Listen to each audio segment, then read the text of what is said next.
Welcome to Ghost Tea Podcast. I'm your host, Ariel Willow. And I'm your host, Alyssa of LaRusa Mystic. And today we're going to be talking about a highly recommended suite of topics. We are going to be covering cleansing, banishing, and protection.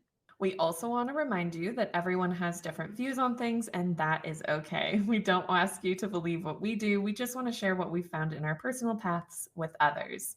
And for anyone interested in booking sessions or learning more about me or Alyssa, check out our websites in the description below. Before we kick in, we just want to cover what we won't be covering, which is jinxes, hexes, curses, and specific revenge and retribution fueled methods. So, some of what we will be discussing over the various topics will have some overlap, and that just goes to show how important these pieces are to understand for magical and spiritual upkeep and hygiene as a magical bitch.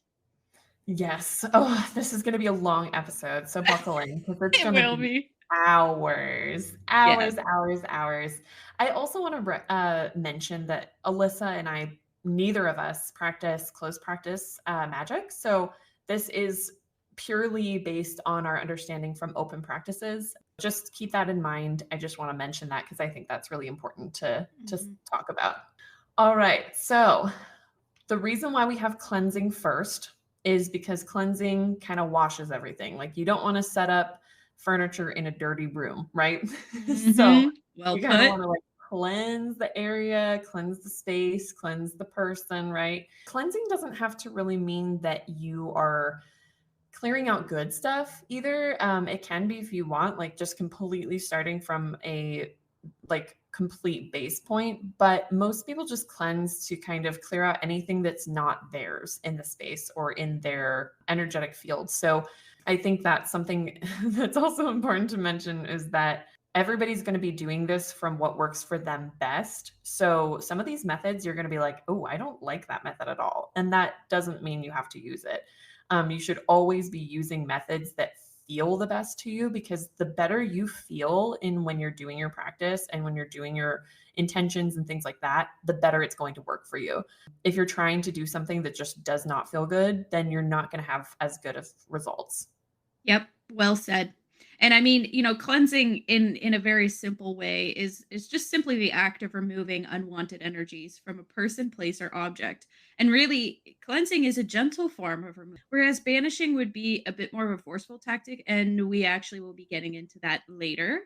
But instead of forcefully ejecting any sort of influence or spirit, you would be cleansing the space, removing the bonds that hold the energy in place, and allowing the energy to be transmuted into something neutral or even positive. So there's so many kinds of cleansing There's methods. so There's many. so many. Like we were getting together before this podcast, and we have like pages upon pages of just examples, and Yeah. we are going to share with you some of the knowledge that we have accumulated over a combined 20 years of experience between the two of us, which just blew my mind because we were putting it together and I was like, oh my God, Ariel, we know so We should much. write a I mean, we're still book. learning. Like, we're still learning, like you're Yeah, forever going to be a student. right. But man, we were just chucking it together and we're like, oh, yeah, like, look at us go. So Yeah, there's that's different. awesome. So Ariel's going to get into some of the types of cleansing. Yeah, so there's four like primary types of cleansing. Like this, none of our lists in any of these categories are going to be comprehensive. It's just kind of what we came up with off the top of our head. So definitely remember that there is more outside of this, but there's kind of like the four main pillars of cleansing, like the things or areas that you can focus on cleansing, which is your personal space, your like personal self, your body, energetic. So that's like going to be your energy field, your aura, your energetic connections. Personal would be more so of like personal objects. Body physical is going to be more like cleansing your space, like cleansing like your living room or cleansing your bedroom or cleansing your tools in your practice. And then there's going to be home cleansing, which is like cleansing your home, space around you, your rooms, your spaces that you're within. So there's a bunch of different places that you can be cleansing, but also ways that you can be cleansing within it. I did a little bit of research to come up with a couple accessible herbs that are associated with cleansing, because I know that that can be really helpful. Now, this again is not a comprehensive list. There's a list of probably hundreds upon hundreds of cleansing herbs, or herbs that you can use for cleansing rather. But I wanted to focus on the ones that would be most accessible for people who are just getting started, or are maybe in a situation like living with their parents or roommates where they can't really have a super open or talked about practice. So you can use ingredients from your kitchen. So I was trying to think of like, what are some normal herbs and ingredients that people can find within their kitchen, or even within like a bath items, or, shampoos or soaps and things like that. Tea So bags. yeah, tea bags are really, really great because a lot of teas have multiple ingredients, which can be really helpful. So, like drinking teas that have certain ingredients within them. Lemon is associated with cleansing. So is peppermint and pepper and rosemary and sage, thyme and oregano. Those are all herbs that are associated with cleansing that most people can find within their kitchens and can be utilized in tandem with other things or together. Putting pepper in your food kind of cleanse any kind of energies from your physical or even like energetic fields. Having lemon in your soaps that you use to cleanse your hands, peppermint tea in the morning or at night to kind of cleanse your energy or cleanse your mind. Things like that can be really easily incorporated. And I think it's important to remember that, you don't have to be like necessarily burning these things or something like that. You can utilize it in a way where it's less of an invasive way of doing it and more subtle. Yeah, really helpful because a lot of people who incorporate food magic into their practice as well will incorporate these types of herbs into their food to help with the intention of purifying or for cleansing. So I'm Mhm. thinking of like oregano. I love putting oregano on Yeah, like mashed potatoes. yeah. So that's Or like like, a well, form of even kitchen witchery. and even like little simmer pots or like Mhm. oil warmers, people use as like little mini simmer I pots. do. I use wax Yeah. warmers and essential oils as well. And this all applies, by the way, when we're talking about herbs, it also applies to essential oils. Most people know this about me, but I'm obsessed with essential oils. And essential oils are just very, very highly concentrated forms of that particular herb or root or bark. You can get the same impact from it in a very more like it's way more potent, but you can get the same thing from it. But Yeah, that is a or good. candles. eh, Candles that have those ingredients too, you can be Yeah. burning in your space to cleanse the energy. Mhm, mhm. Great. It's so Wow. true. It's why it's such an available method of cleansing. And Mhm. that's a great segue into smoke cleansing, which Yeah. is cleansing or purification by smoke, using smoke typically from burning aromatic herbs, incense, usually helps with driving off unwanted energies, entities, and some of the most common ways that incense is used is from sticks, so incense sticks and incense cones as well. So those could be backflow cones or just regular cones, or you can even put the herb on top of little charcoal discs as well, which is quite common, or burning the dried bundles of herbs. But the important thing I want to mention here is that we're not talking about smudging. We're talking about Yeah. cleansing, smoke cleansing, which is different. And smudging is a ceremonial traditional practice that is closed. Yeah, and I should mention too that when we mention sage, we are talking about like every other kind of sage outside of white sage. Yep. White sage is not something that I personally use anymore in my practice after finding out that it was closed. We really encourage people not to use it in your practice unless you come from Indigenous heritage. So technically, when you are cleansing with the smoke, yes, like it's not smudging, it's smoke cleansing. And I really encourage you to look at Indigenous creators for more education around that, because as a white person myself, like I don't want to try to be like necessarily educating people outside of just basic education around that, but I do really encourage people, and so does Alyssa, to go to Indigenous people and ask them about it if they're open Mhm. to teaching about it or talking about it, because they're going to have a lot more information on why it's closed, why it's important to not use that within your practice. But for the most part, when we talk about sage, it's just talking about every other kind of sage outside of white sage. Exactly. And then we also have grounding. So grounding is, oh my God, grounding. If you're starting in your practice, if you're a novice, even if you're an intermediate or an expert, I don't care. Grounding is so important. And it's something Yes. that gets Yeah. thrown around a lot, Mhm. in the Everybody spiritual, talks witchy about it, but circles. nobody talks about how to do it. But legit though, and I remember, like, when I was first starting to figure out, like, what were different methods of grounding, I was like, "Are you like, do you really want me to be barefoot, like, in the dirt? Because, bitch, Mhm. I don't even have grass in my backyard." You know what I'm Yeah, saying? So yeah. there's I mean, that is a way of grounding, but a more accessible way to think of grounding is more of a visualization technique, and I'm gonna get into that. Mhm. But Yeah, in short, grounding is the process of connecting with and becoming aware of your physical body and its connection with earth. And yeah. it Very allows mindful. very, very mindful, and mindfulness is synonymous with grounding, and it allows us to siphon excess energy into the earth while allowing us to access the limitless energy of the earth. And It's grounding Earth is has, helping. I love earth. She's Earth so is good big. at helping. Mother Nature. And grounding has the effect of settling the mind and the body, and it Mhm. allows you as a practitioner to better focus and be considered by many to be a foundational spiritual activity. Like I was just saying, like it really is. And it's one of those things where it's great to start your day if you can.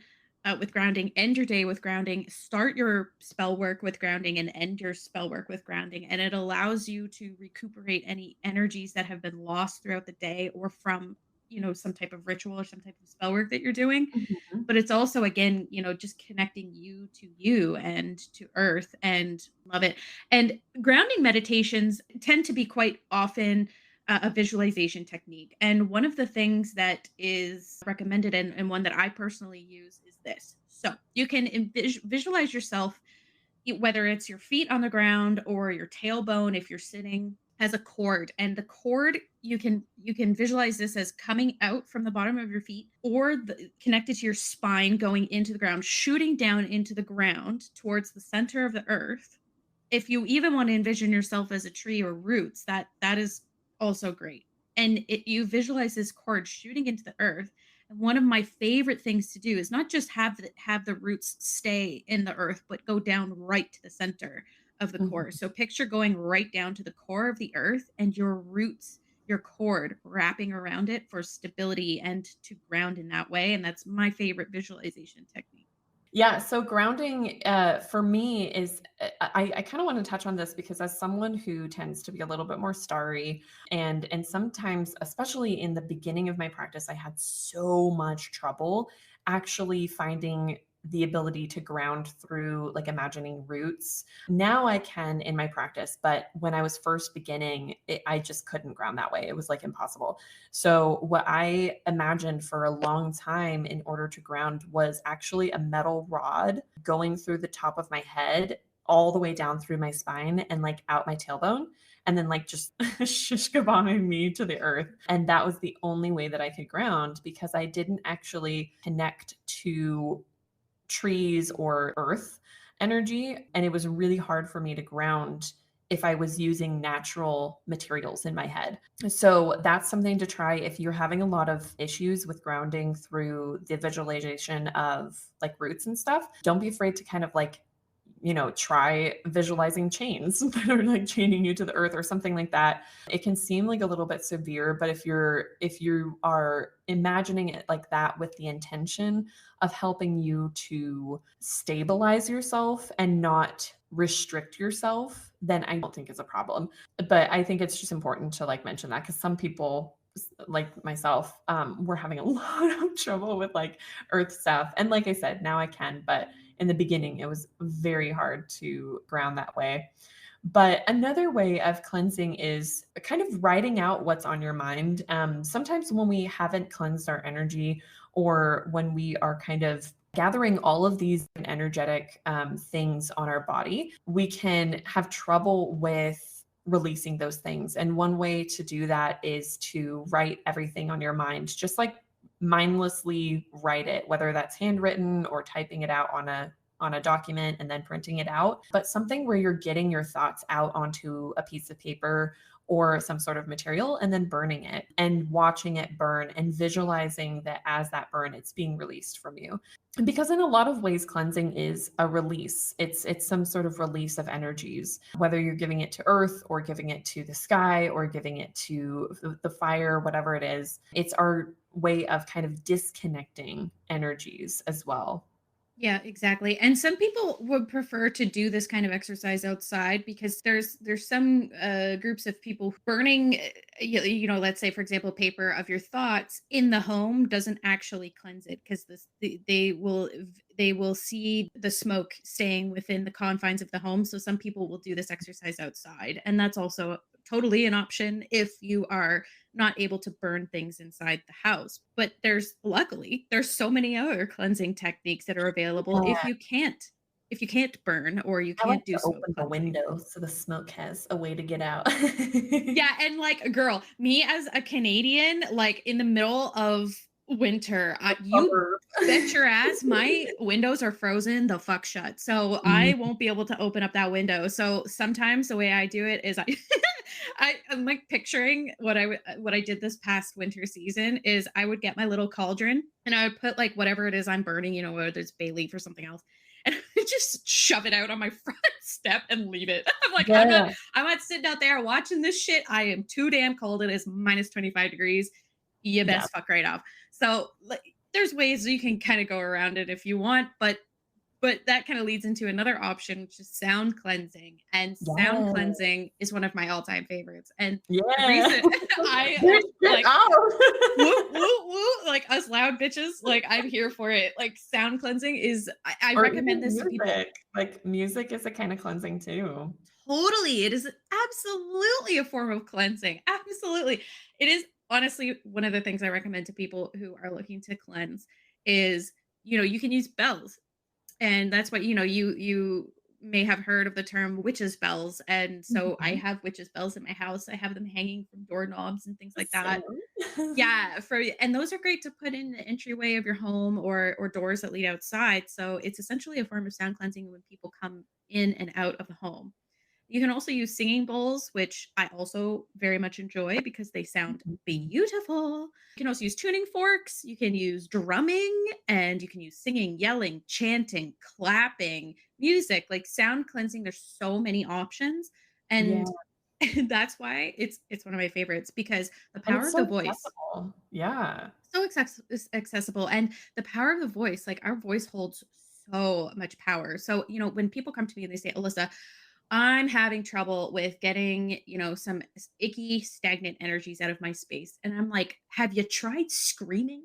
Have you tried yelling and telling everything to get the fuck out of your space or you're Yes. gonna yeet them into the astral? Like, have you tried doing that? Because it works. It's such a Yeah. great, Binaural accessible. beats have been one of my favorites too. Like, Mm. binaural beats can be playing, like, sometimes you can have it in the background of music, or sometimes you can just have it playing, like, while you're meditating. Some people swear by binaural beats. Sometimes they work for me, sometimes they don't, but it's something to try regardless, and it actually reminds me of when I was younger, and every New Year, me and my family would go out to the back deck of our home and take our pots and pans and just bang them together and be like, Yes. "Happy New Year," as like a way to Yes. welcome in, like, good energy and cleanse the old. I used to go and take a rifle and shoot it off the back deck. I mean, just be Oh, sure okay. that Well, you're. go big or go home. Yeah, like anyway, for those who don't know, I mean I was a hunter and I used to shoot a lot. I used to do target shooting and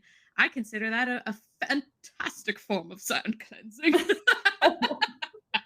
It's another kind of cleansing, if you know what I'm saying. Yeah, and then the other one is using salt. Salt is really commonly associated with cleansing. People talk about it all the time. You even see it in, like, the show Supernatural and stuff, where you can add salt to your baths and you can put a line of salt outside of your doorways, and or like even putting items on salt for cleansing them as well. Although I do have to mention, and Alyssa will likely agree with me on this, be so careful about putting them like crystals directly on salt. People talk about Mhm. this all the time.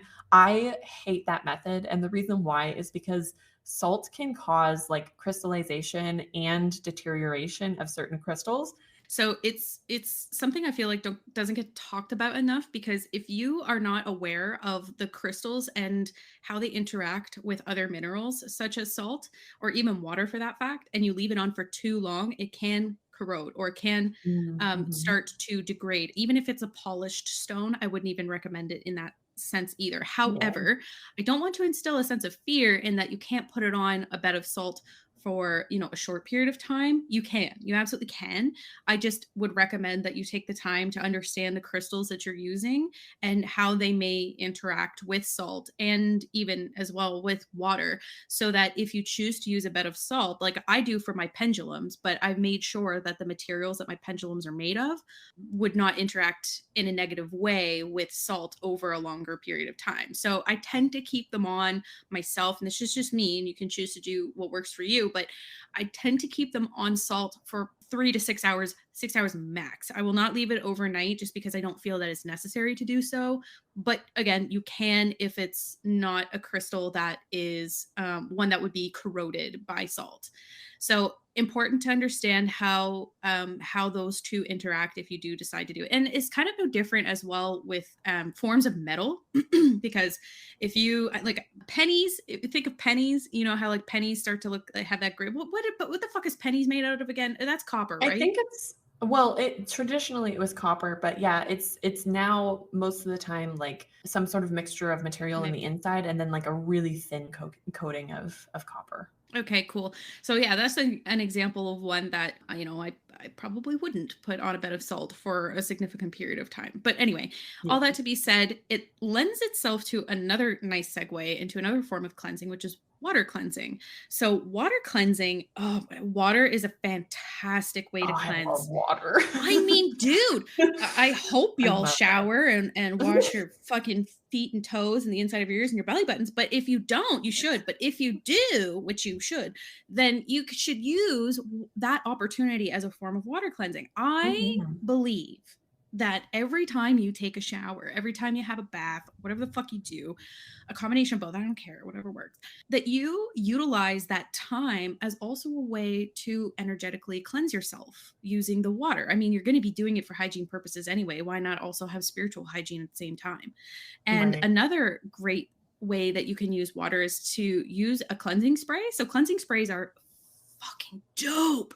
I love Yeah. using cleansing sprays. I mean, you use them for so something I used to offer through my shop, but I don't anymore. I should because I really enjoyed making them. But you can make your own concoction of cleansing sprays with essential oils, a little bit of witch hazel, and some diluted water. And basically you've got yourself a cleansing spray, and you can use that to help with cleansing. You can use it depending on the intention that you set for it. You can even put water safe crystals in your cleansing spray. There's so many ways that you can go about it, but water as an element is a fantastic cleanser in and of itself. You can even cleanse your crystals using water too.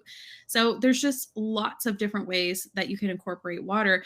And one of the things that, I mean, this is just me because Leviathan is one of my patrons, and he is very heavily associated with the element of water, as you can imagine, being a sea serpent dragon. So one of the things I like to do with him is after ritual, I will drink like shitloads of water. I mean, I do anyway because of him. Thanks, man.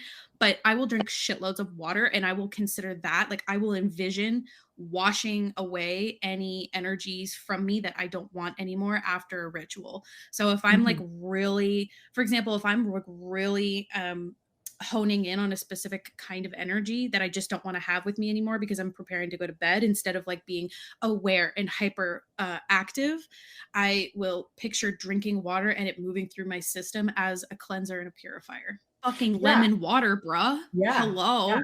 I It's one of hate my lemon favorite. water, but yeah, No, I hate it. no, Yeah, it is my favorite thing in the whole I fucking hate it. world. I used to eat lemons raw as a kid Oh, bro, until my same. dentist was like, what are you doing?" That shit eats the fuck out of your It enamel. Like does. eats the by the way, for those who don't know, if I had another shot at life, I would have been a dentist. I love dentistry. I love it It's never so too late to live out your dream, much. Melissa. No, it's true. It's never too late, but I might do too much. But in any case, like, Yeah. lemon water, Even if Mhm. it's nice diluted, that's an option. Mhm. But Yeah. yeah, so But, that's like, on even, water. like, boiling herbs and stuff in water for a little bit and then putting it in a spray bottle, Mhm, done, cleansing mhm. spray. And Well, I honey water, teas count as water cleansing, still water, it's just hot. Mhm. But you can also put, like, clear crystals, like clear quartz, Yeah. because Clear quartz quartz is great. yeah, and it's good for amplifying, and if you have it in there with sage, then it's going to be constantly cleansing that quartz as well. 100%. Because Yes. quartz, even though it's recommended to a lot of people, I don't actually recommend it to beginners unless you know how to cleanse that shit all the fucking time because they're little sponges. There's also energetic cleansing. And energetic cleansing is a really awesome way. A lot of people talk about cord cutting. Please don't cord cut. Please do not do it. Cord remove. You do not want to shave. You want to wax. Okay. Get it from the root. Get it from the root. Make it hurt. It just drives me crazy because people are just like, let's cut cords. And I'm like, okay, but what is happen? Like, it's still there. It's still, Remove that shit. Remove it. I mean, I know that like people might not even mean that when they say cord cutting, but I prefer to envision removal because it gives you a better result because you're not left with anything left behind. You're just removing it completely. So you can even like call on a deity to do it for you, or you can imagine it yourself. Sometimes I imagine myself almost like cacti or like something like that, where I'm like plucking cacti little spines out of my body that would be energetic connections with other people. Because a Mm. lot of people don't know every single time you interact with other people, whether it's online or in person or even thinking about another person, you are connecting an energetic cord to them. Mhm. And it means that you're more connected to their energy, even if they're not aware of it. Now, this isn't a bad thing necessarily. And most of us kind of go through our lives not even really seeing the like negative effects from that. But I do encourage people, if you remember to like do it as often as you can. I try to do it every night, but the reality is like I have the mind of a goldfish. So I forget to do it all the time. But like when you do remember, just be like, hey, I call on Archangel Michael, or I call on my spirit team, or I call on my Mm. higher self to remove all energetic cords, because those energy cords will be reinstated with people as you interact with them or as you think about them. But if you are holding on to that, a lot of energy over time can end up kind of collecting in your energetic field and end up causing a lot of problems. So that's one way of energetic cleansing, but also meditating, like just meditating either with cord removal or imagining a light kind of pulling or magnetizing energies that are heavier or not your own away from your body can be helpful. This kind of goes a little bit back into grounding as well, kind of imagining those things kind of getting pulled from your body. Mhm. Sometimes people like to do this with like selenite wands and something stuff like that, Mm. where they will kind of go over that with their Me. body. So that's another way to do it. But energetic cleansing is one of the more accessible ones because you don't really need a tool to do it. Sometimes it can be difficult for people who have trouble visualizing. Mhm. And it's something you can do anywhere, anytime. Mhm. Like you can do this while you're traveling. If you're oh god. Listen, I love traveling. I love to travel, but I hate being around other people's garbage energies. Like Mhm. I hate being around nasty ass, gross ass, ugh, icky people, and I will do this form of cleansing while I'm traveling just because I just Yeah. want that shit off of me. Like, back the fuck up, Janet. I don't need your shit. Like, just Wow, back Janet, up. how dare you? Back the fuck up, bitch. Like, I don't need your nasty ass tar all up on my shit. Like, oh, just gross. So, excellent form of cleansing that you can do anytime, anywhere. And I would, Mhm. yeah, just like Ariel said, like, I would recommend incorporating that as part of your, regular, habitual, spiritual and energetic hygiene. Yeah. And there's also cleaning, cleaning, Yes. cleaning, cleaning.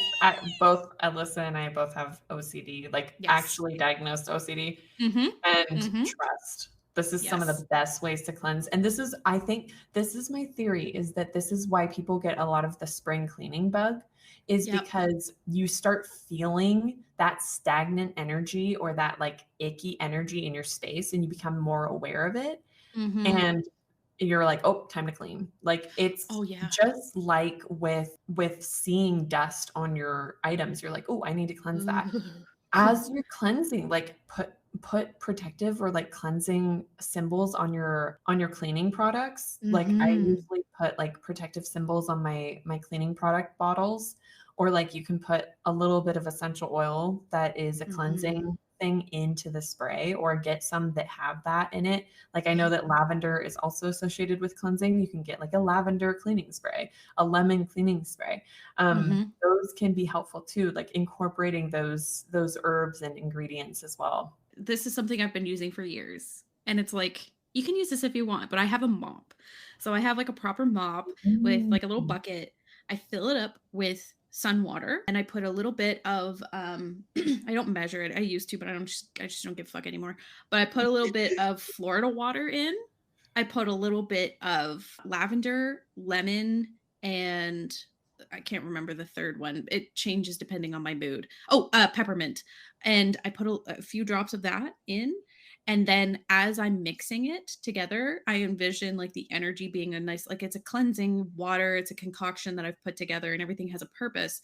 And then that I use as a floor wash. So it's like I'm doubling as cleaning my space because gross, but also cleaning my space energetically. I mean, I have Mhm. dogs, they track shit in from the backyard all the time. Yeah, yeah. So that like cleaning the very like all these mundane tasks that we Yeah. don't even think second of, like we can make that magical. Like why not? I mean, you might as well two birds, one stone, you know what I'm saying?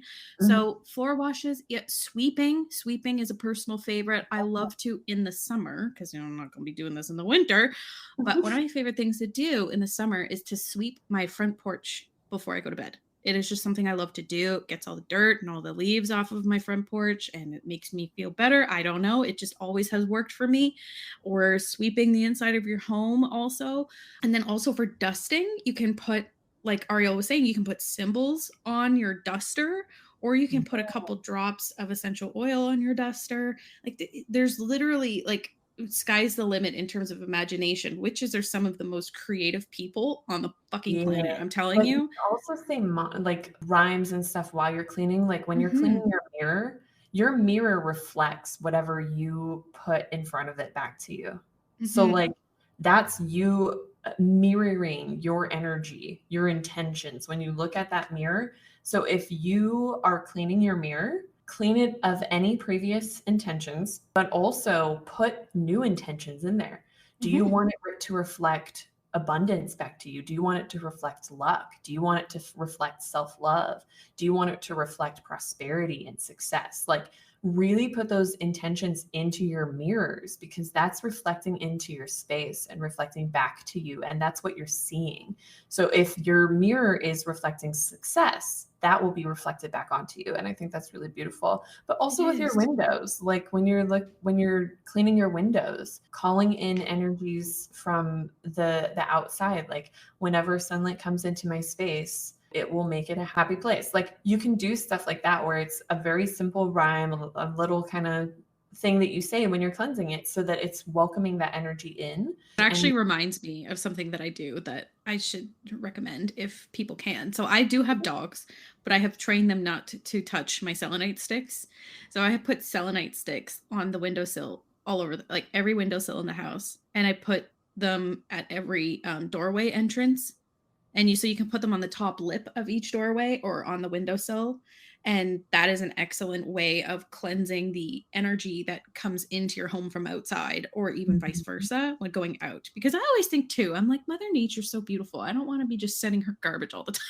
Yeah, yeah, But that's just me. But that's another suggestion as well that you can even incorporate that into, like your regular home cleansing rituals. yeah. And now that we've gone through cleansing, let's say that you have some nasty energies in your space and you haven't been able to cleanse it out. How do you banish? How do you get rid of shit? How do you Mhm. exercise stuff out of your space? So let's Mhm, go mhm. over banishing. Let's Let's talk do about it. banishing. Oh, it's one of my Yeah. favorite things to do, to be honest with you. To banish something means to send it away, drive it away from a location. So remember how I talked about cleansing, how it's a little bit more of a gentler process. Banishing is it's firmer hand.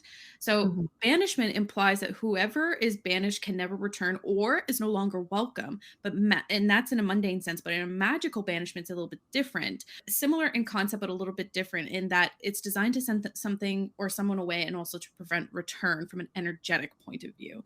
So there's all kinds of different types of banishing, and I'm just going to talk about a few of them. So the Sphere of Hekos, which is designed by Jason Miller, which is an author that I do recommend, author of Protection and Reversal Magic. That's the name of the book. And it's great for Hecatean devotees or people who like to work with Agati. There's also tag locking. Oh, I love tag locking so much.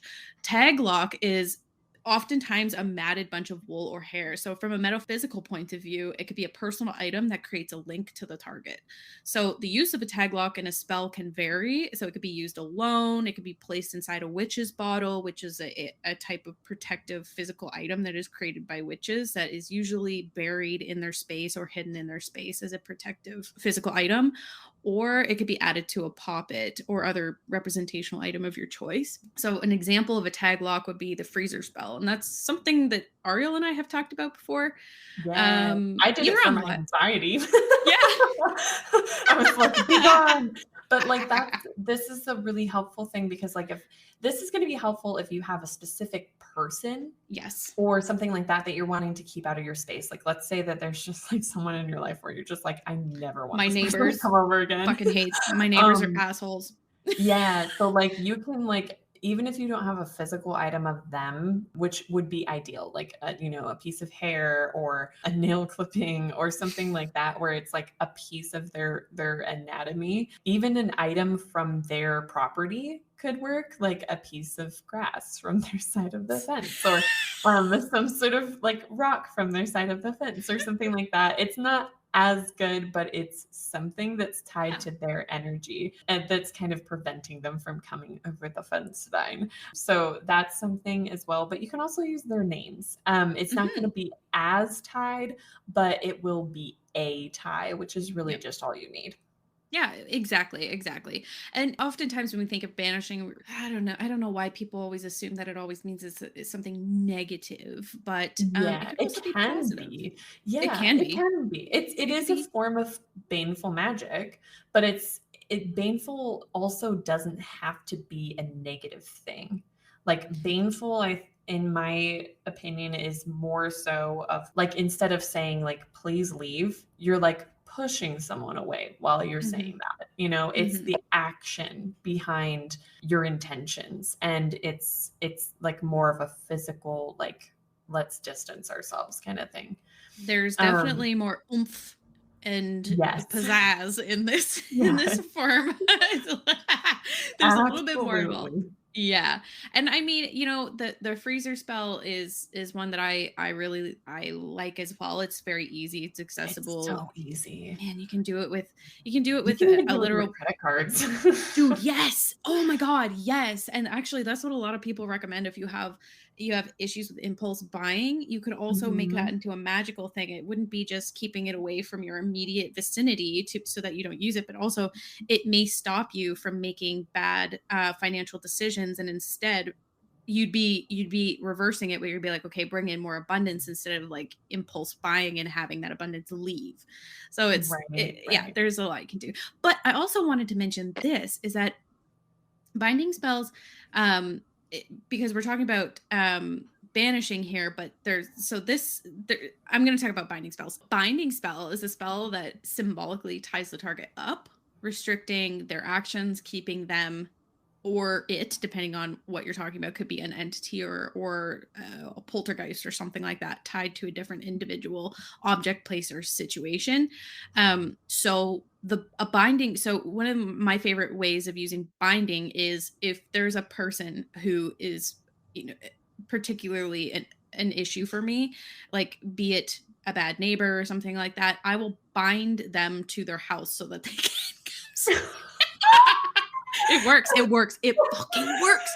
And just a Oh word of my awareness though god. for binding spells is that there are ethical implications with binding spells. Yeah, So it's really important to make sure that it's something that you really want to move forward with and you've vetted this with your own spirits to make sure that that's something that you really want to do, and you're prepared for any need to reverse the spell if it backfires on you. But I have used binding quite a bit in my practice, and it's I will use I won't it, that won't be my first course of action. Like I will try to do other less intense forms of like, Yeah. could you like get the fuck out of my life please.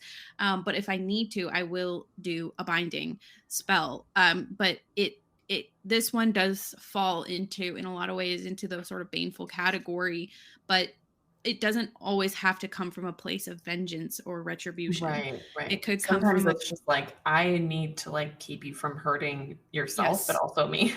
Correct, correct. I have seen people do binding spells for their loved ones to bind themselves to themselves so they don't cause further harm to their family members, but it's not Mhm. from a place of hate or disgust or revenge. It's vengefulness is from a place of love. It's like, I love you so much. Yeah. I just don't want you to hurt yourself or others anymore. So that could be a way to go about it, but it doesn't, it's not everything has to come from a place of from a vengeful place. Yeah, not everything has to be from anger. Yeah, Like, it can exactly. be from just knowing that that's the best option for that Hmm. situation, and moving forward with that. But Hmm. there's also, like, spell work that can be done, which, I mean, obviously, we've kind of already been talking about, but, like, there's spell work that can be done for banishing as well. Like, you can use candles and create spell work that works for the intention of banishing something from your space, and that's kind of going again, like just kind of expanding on like binding and stuff like that. Candles and black salt and oils and things like that that are specifically for banishing, to utilize that. Again, you can kind of have that as like we mentioned, a more firm way of cleansing. So, like, you can include herbs and ingredients for cleansing into your banishing rituals and spell work when you're cleaning your house, or when you're cleaning your floors, or when you're sweeping your front doorstep, things like that. But I did want to mention a couple herbs that are really accessible, that are found pretty easily, that are associated with banishing or exorcism, which is basil, clove, garlic, mint, onions, pepper, rosemary, and sage. And there's obviously, this is not a comprehensive list. I just wanted to pick out a couple that I knew would be pretty accessible for people and easy to find. But there's so many other herbs that you can be using. And so it's important to remember that this is not a comprehensive list. Incorporating those in your cleansing or your banishing can be really helpful to kind of give a little bit more oomph to your banishing rituals and things like that. So with that said, let's move on to protection. Like, so now that you've cleansed your space, now that you've pushed all of the energies out that you don't want anymore, how can you protect yourself from kind of preventing those things from coming back in? So it's kind of like creating this barrier that you have created of the safe place. Now, how can you protect it from further intrusion? And one thing that Alyssa and I say all the time is, onion, don't bubble. We want layers to Yes. protection. We want it to be like an onion. You want it to be to where if someone tries to come at you or send you bad vibes or send you bad energy or bad Hmm. intention, that they're having to go through so many layers that they might as well be coming at you from space and going through atmosphere. Like, Hmm. you just want to have so many layers, because either it's going to tire them out before they can actually get to the root, or it's going to make it to where by the time they get in, their energy is going to be so depleted that it's not going to be able to have as much damage. So definitely imagine an onion, envision an onion over your life for your Yes, an onion protectors. is my favorite. An onion. It's our favorite way of describing protection in layers. It just makes Yeah. sense, like it's Mhm. the Shrek way. Protection is my number one. Literally, aside from cleansing, protection, I get asked about protection the most. I'm sure Ariel, you are exactly the same. People Yes, are yes. so hyper fixated on protection, which isn't a Yeah. bad thing, but Yeah, it's as not we've bad, talked, but you gotta go through everything first, you gotta you go through, know? you gotta like relax a little bit. And You I'm don't gonna wanna get trap the dirt in. exactly, We're not gonna do exactly. landlord specials here, okay? We're gonna actually clean before we paint, okay? You need to clean up that motherfucking house before you put a deadlock on it, okay? Like, just Yeah. relax. So, listen, many of what we discuss in terms of protection falls into warding, which is a type of magic, basically the act of creating an energetic barrier around you, your home, or an object, or even an animal. And they can be temporary, they can be permanent, although typically they're cast with long-term efficacy in mind. So they can, this is where banishing comes into mind too. You could banish, you could turn away, and warding is an excellent skill to have because it can keep you and others safe. And with practice, you can do it anytime and with almost basically whatever you have on hand. So protection and warding are sort of a synonymous in that way. Like they're used very commonly as interchangeable terms. And there's all kinds of different types of protection, but I also want to get into just something really quickly. I want to read something before we start talking about what we've got here from protection. This is a book that I often recommend to people who are just starting on their spiritual journey, people who are just starting to, be interested in manifestation, magic, meditation, and life as a witch. And this is Psychic Witch by Matt Oren. And I'm going to read from you a little passage on page 77, which talks about protection. Not every entity that is going to be attracted to you is going to be benevolent, peaceful, or loving, nor are they all going to be malicious. Be ever mindful that just as people range from dangerous to safe or beneficial to wanting to take advantage of you, spirits are the same in their diversity of personality and demeanor. This is one of the reasons why protection shouldn't be neglected. It's also entirely possible to unintentionally curse yourself, jinx yourself, hex yourself through your own paranoia of others causing these onto you. As we will be talking about, throughout some of the things that Ariel and I are going to cover, these are ways that you can, be preventative on this. But I think that that's such an important point because Mhm. people can be so obsessed with, and Yes. I've seen this firsthand. You get so obsessed with protection, feeling like you're constantly under fire that you may not even be, but you're manifesting that to be the case. Do you know what I'm Right. trying to It say? almost becomes like an egregore. Literally, it's like you actually it's like perhaps you could be somebody who's almost a little bit like you hyper fixate on the fact that you need protection even though you may not, and then you are creating it so that you do need Yeah. protection. Do you know what I'm trying to Well, say? yeah, and we talked about this in our deity work episode, is that not all bad things that happen to you are purely out of bad intention. Correct. Like, Right. things can happen in your life that you might perceive as someone attacking you, or you might perceive as someone sending bad energy or things like that. But in reality, it might be a result of a manifestation you did months ago with good Mm-hmm. intention, right? Yep. Or it could be like, for example, let's say that you're trying to manifest your perfect soulmate, right? And then a month later, you have a bunch of your friends leave out of your life and you're like, "Oh my Mm-hmm. gosh, someone is attacking me." But what if the people in your life at that time weren't actually going to be able to support you in a healthy relationship? They were going to actually tear it down. So it's Mm-hmm. actually a good thing that is perceived as bad and can be perceived as someone attacking you in your life. Another thing is like getting sick. Sometimes people are like, "Oh my God, I got sick. I've been getting sick so often, and I think it's someone attacking me." And it might be because spirit is telling you to slow down and you're not listening, and they're Mm-hmm. forcing you to slow down, where it's not really someone doing something negative towards you, but rather a negative result of action of not taking spirit's advice of actually slowing down and resting. And That's so so it's aimed really at me. important. Yeah, I know, I it's feel me called the fuck out. too. Me too. I'm just sitting here like with a face palm. But like it is important to remember that before assuming people are attacking you, look at where there might be benefit within a bad situation Mm-hmm. and see whether or not it's actually helping you in the long run to achieve what you need to achieve. Sometimes we're Mm-hmm. not able to see it in the moment, and that's okay. But it is important to remember that not everything bad that happens to us is from bad intention. And also getting into protection is like, I have the mind of a goldfish. I've said this many times, but I also think it's so helpful to have like an online document that's private or some sort of notebook that you have that is private to where you're able to write down everything that you have set up for protection so that you remember. So, like, for example, if you start getting signs from a certain ward that you have, which we'll go into, then you know that they're being hit and you can see what they protect over to know where people are targeting you. So, for Right. example, like if you have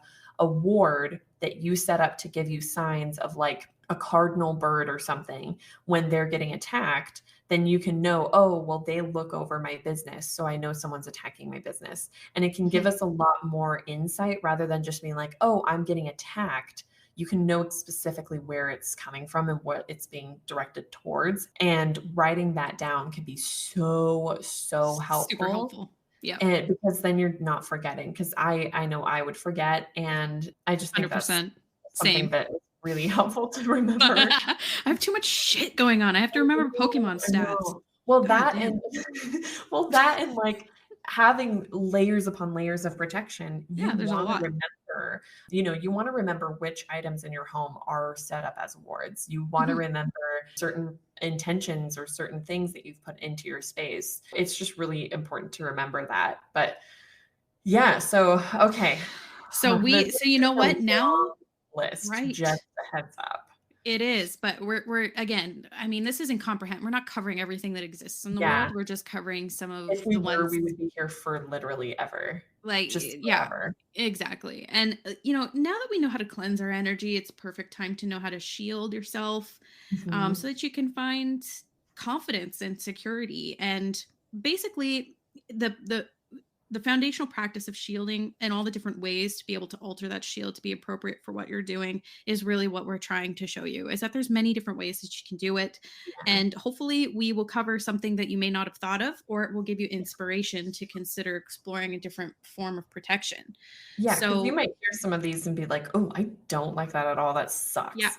yep, But yep. then you might have other ones where you're like, "Oh, I'm feeling really drawn to that." And again, Mhm, going back to what we said at the beginning, if you are feeling really drawn to something or really excited about something, it's going to work better for you than if you're not. So, mhm. really pay attention to how your body is responding to the suggestions we're going through, because if there's something where you're like, "Oh, I'm excited about that," utilize that, because that might be really helpful compared to something else that you're just like, about. So that's something to keep in mind. So that's why we try to have such a big, long list of options that are kind of coming at you from left field and right field, because we want to give you so many options that you can kind of pick and choose what to use if you don't have any other ideas outside of what we mentioned. Yeah, exactly, exactly. So for the personal protections, some of the things that get really overlooked by people are dream protections, astral Mhm. protections, and cosmic protections. And I know that a lot of people are going to be listening to this and be like, what? What are you talking about? But if you think that you should only be protecting your physical body and You your got another physical thing space, coming, boo. oh, there are going to be some people who are going to come at you from astral spaces and Yep. cosmic spaces and dream spaces.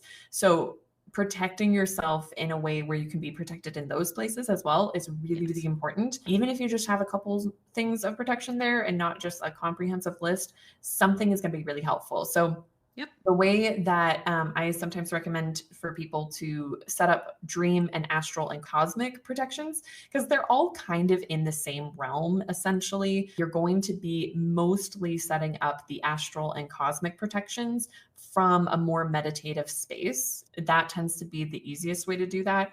With dream protection, you can do it from an astral or like a more meditative space, but some people do it physically too. So, for dream protection, you can have protective symbols under your bed or around your bed. You can have protection crystals like obsidian or black tourmaline, things like that, to kind of protect you and shield you from energies that would try and attack you while you're sleeping. Sometimes people will make a sigil that will protect them while they're sleeping, and they will put that under their bed. Things like that can be used to protect you during your dream states. But you can also have a little piece of paper where you write down, like, I'm calling on my dream wards to protect me while I sleep. And then you can have that under your pillow or between your mattress and your bed spring. But if you want to have more physical protection, you can put symbols on your body while you sleep, either with oils or pens. Sometimes You can do people the can. same with your partner. And you can also get protective tattoos. That can be a really great physical protection that can aid you in dream protection as well. But then in addition to that, kind of going into the more meditative or like astral spaces to protect those is during meditation or during a space where you are able to connect to your higher self or your more energetic self or your astral self, you can imagine putting those symbols and those sigils and things like that on your astral body and in your energetic field. So filling your aura with protective symbols, sigils, whatever. You can also like imagine this light kind of surrounding your astral body and things like that, really putting that intention into protecting yourself on an astral and cosmic level as well as a dream level can be really important and is often overlooked. So I wanted to mention that because it is often overlooked and I feel like it's a lot more important than people kind of go into.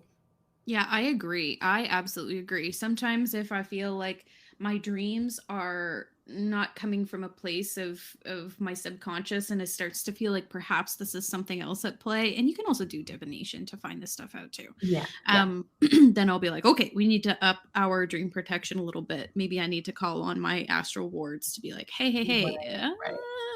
hook me up with some extra bear hugs, okay? Because this is Yeah. just ain't right. So I love those topics. There's also Yeah. energetic protection of your physical body and your auric protection.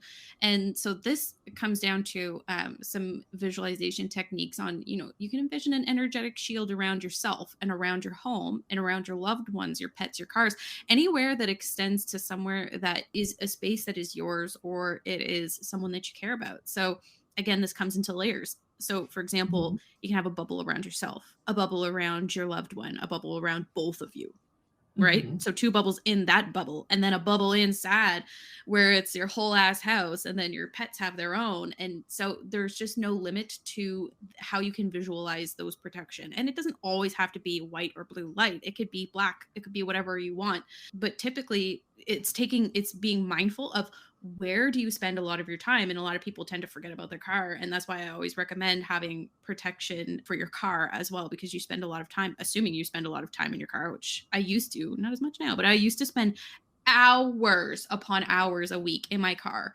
and so Mhm. it was like a second home.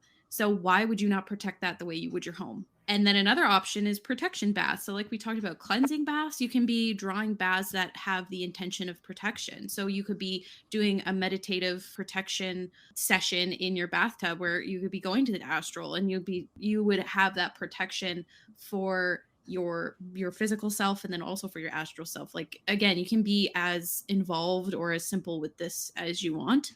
You can also call on the elements for protection powers. You have spirit, you have water, fire, earth, and air. And so those the elements, I feel like elemental, like, I don't know about you, but at the beginning of my practice I was really hyper focused on using the elements, and I find that I've really diverted away from using all of the elements and instead focus on like the main two or three that I find work best for me, and that's okay too. Mhm.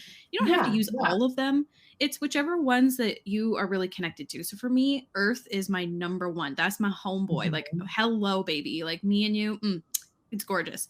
It's a beautiful union. So I use earth for everything. Like, literally, I Yeah, connect with yeah. earth on all the things. And also, water and spirit are the two others that I like. And Ariel, being a starry person, doesn't really vibe with earth as much as I do, for example, and that's okay.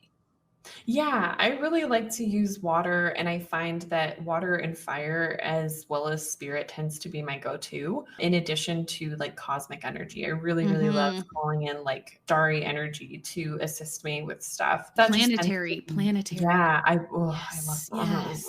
someone who studies astrology. Like, don't even get me started. I'm gonna go for hours. Like, I love using planetary energy, cosmic energy, starry energy. Like, it's That's your like, shit, man. I know, I it's like, I get so excited about it. I also want to bring up sacred geometry for protection Mhm. powers, and I find that this doesn't get talked about as often as It some of the doesn't. others. Yeah. And sacred geometry is one that I really like using because I like to use crystal grids. So crystal Mhm. grids, you place crystals in a specific sort of manner, and in a certain sort of pattern, and it can be at the center. You choose whatever intention you want for that entire grid to manifest for you. So there's all kinds of different ways that you can use crystal grids, but I'm more focused on sacred geometry as a whole, which doesn't have to be just with crystal grids. It could be with a variety of things. You could use them as sigils. So sacred geometry is often referred to as the architecture of the universe, and it's found literally throughout the natural world. It's all around us. There's so much to cover that I'm just going to keep it really brief, but people have spent entire lifetimes just studying a single aspect of sacred geometry. Like if you think about the Fibonacci sequence, like it's just everywhere. it's like if you think of the Kabbalistic tree of life, like that's just one example, but there's so many others. Some of my personal favorite is Metatron's cube, seed of life, tree of life, the Merkaba, the tetrahedron, flower of life, and the vector equilibrium. Those are just a few. There's way, way more. But in these, you can draw these on, like I said, you could use these as sigils. You could invoke them using, like, if you want to, you could use it with your finger even. Like you could draw them into your space. And Metatron's cube is one I find a lot of people like to use for protection, actually. Again, because I'm so connected with Earth, I tend to gravitate a little bit more towards the tree of life. But sacred geometry is something to consider. And then we've got physical protections, and I am such a slut for physical. I am a physical protection whore. I love amulets, protection charms, talismans.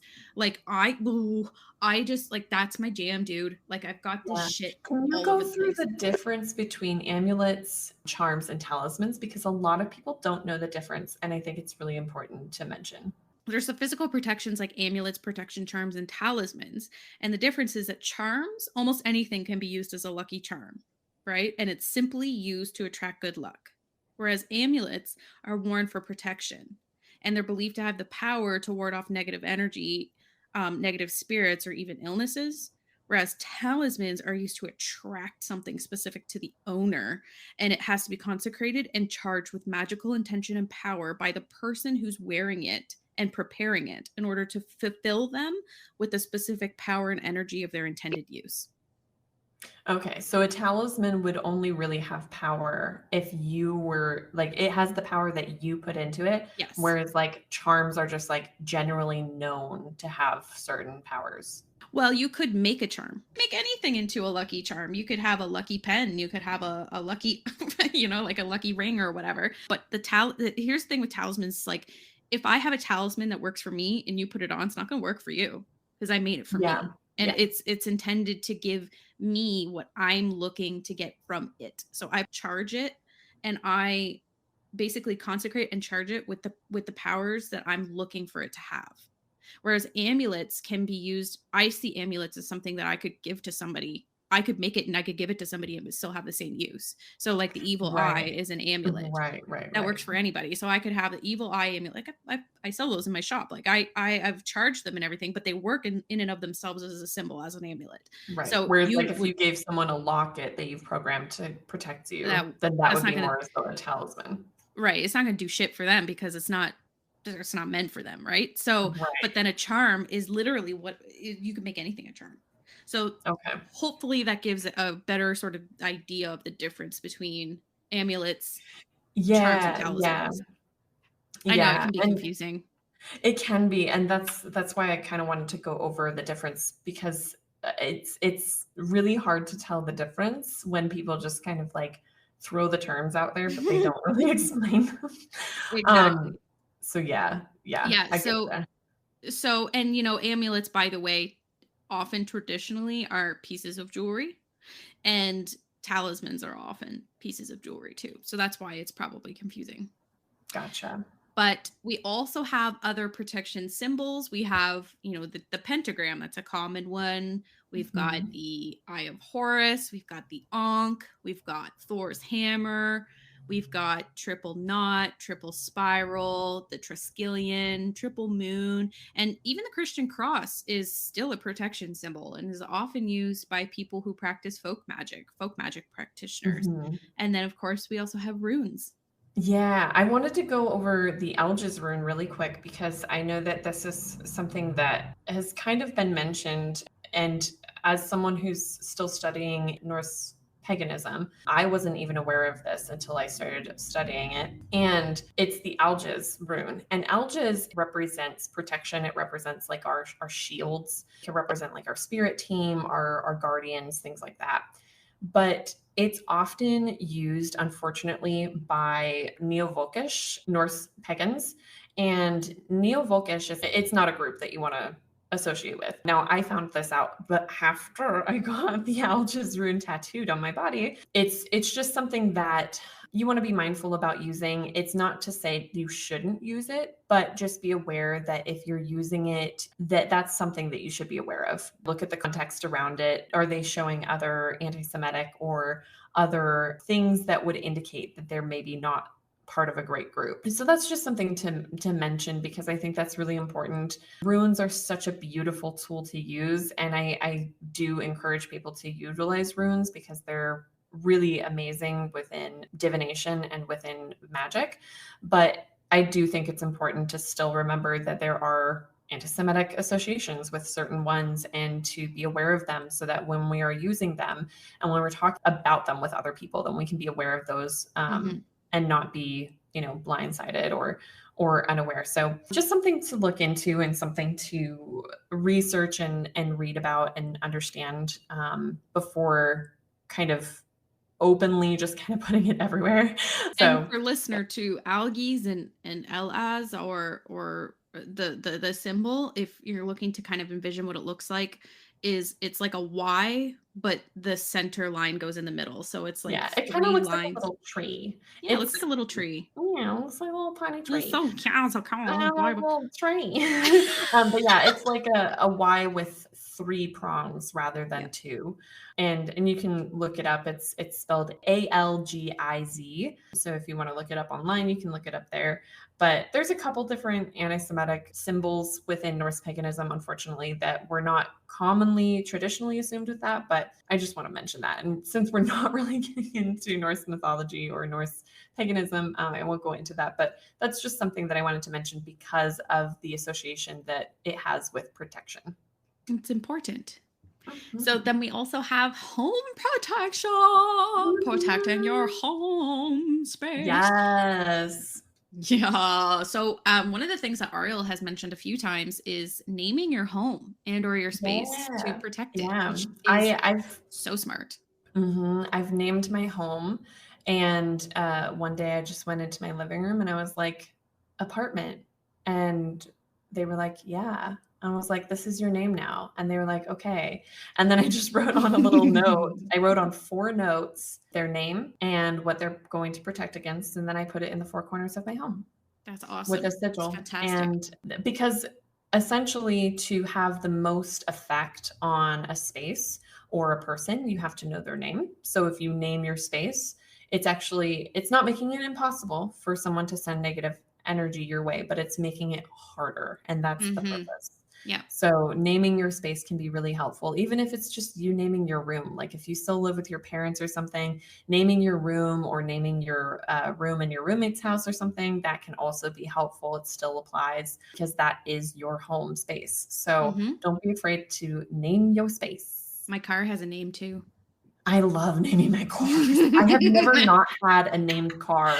When people tell me that they don't have names for their cars, I'm just like, in disbelief. I just like, I don't understand that. Yeah. It's like, and like at some point you have had to think, oh, this car is just a Kiki. It's very obvious. This car is just giving off some serious Chad vibes. Like, you fucking Chad. Like, yeah. Like it's so obvious. You need to name your cars. I name like everything. My piano is named. My appliances in my kitchen is named. Like, in my opinion, it helps you take care of them better because they have more meaning to you. Yeah, agreed. So that's a great way to start off with home protection. Just give them a name and using. Okay, so go figure. I'm gonna start talking about crystals, but you can use crystals for home protection. Oh, I know. Go figure. The crystal bit. Just talking about crystal shit. Wow. So using crystals for home protection. Oh, it's my favorite thing to do. I always recommend this to people where you can put protective crystals in all the corners of your home. You can create a crystal sphere protection method. But when I say crystal sphere, let me clarify.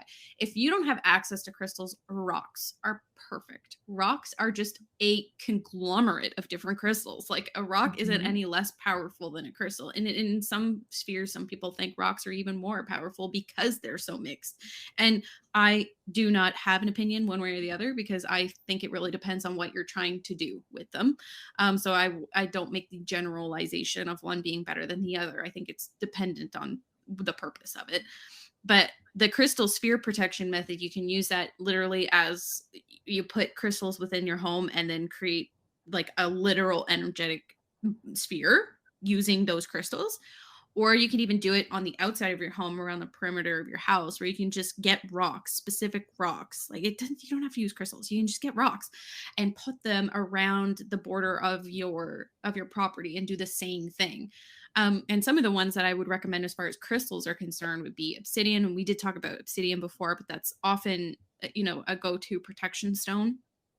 There's also smoky quartz and black tourmaline, and those are transmutation stones, which are great. So they take negative energy and they pop out positive energy or neutral Mhm. energy.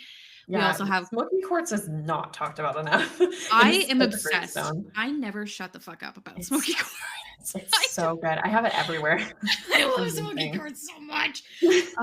Then you have turquoise, malachite, and these are just a few I'm naming off because there's so many more. Mhm. Fire agate, calcite, garnet, and I know that Ariel's not a fan of clear quartz for beginners. I'm I'm indifferent. I think that if you are beginner, clear quartz is a good one to use because it's an amplifier, but I also do echo that it's important to make sure that you're on top of cleansing that bitch because they can take in a lot and sometimes they can hold on to it. So if let's say if you have a clear quartz next to a smoky quartz and you've said to this clear quartz, all right, you are to bolster the energy of the smoky quartz. And Mhm. they do it just the once. It's like they're holding on to everything until you clear it again. So it's just sitting Right, there right. stagnant until you've cleared it. So Yeah, I sometimes it always can just be recommend people have them in spots, like, on a windowsill or something where it's, like, constantly getting cleansed by, like, the sun and the moon and mhm, mhm. things like that, where you're not really having to think about it too much. 'Cause they're great That stones, but reminds me, there was this brilliant person who commented on one of my TikToks. I was talking about protective stones, and they were like, "Hey, oh my god, smartest thing in the world," and I want to share it. I can't remember who they are, otherwise I'd shout them out. But someone asked me, "Could you have a Himalayan salt lamp and that be a cleanser?" And I was like, "Fuck yeah, Mhm, you can." If mhm, you have a yeah, salt lamp in your space, you've got yourself a gorgeous, beautiful, stunning cleansing bee. And yeah. that is amazing. Like that, oh, so smart. And it's such a I simple thought that's way. what people got them for.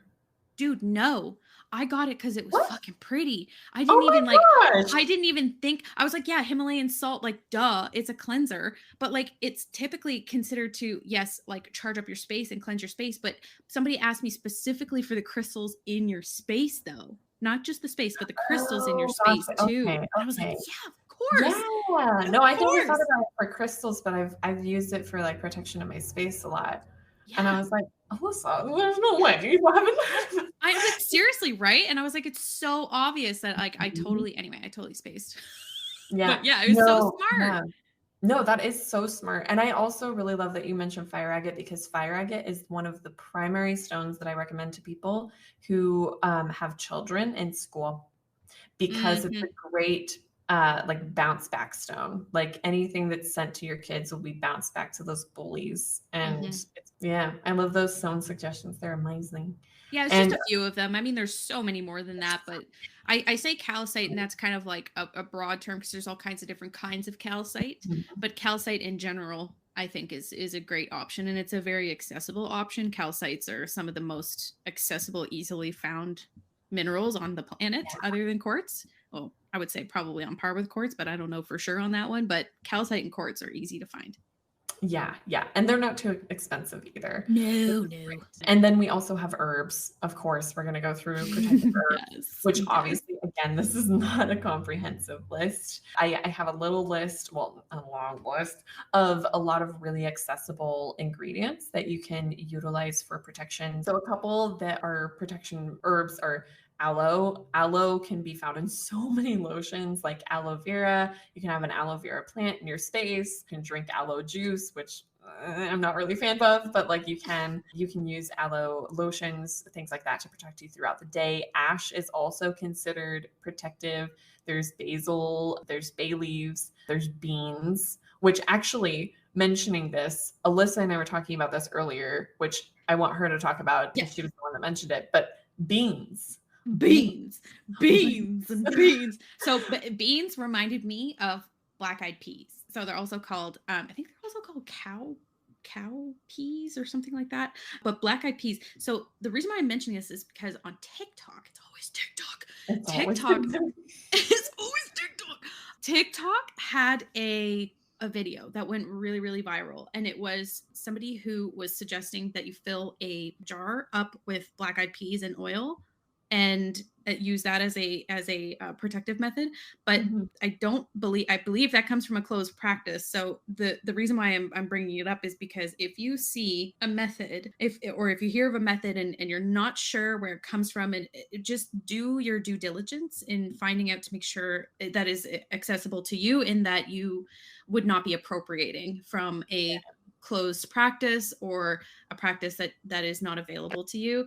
And that video, dude, it blew up. It went so big. But I mean, I get it because sometimes it's hard to figure out this information because I do find that especially before TikTok, I think it's getting easier to find this information now that we do have TikTok, but before TikTok, it was really difficult to find any kind of information on any kind of like voodoo or hoodoo practices or close practices from like indigenous people and things like that.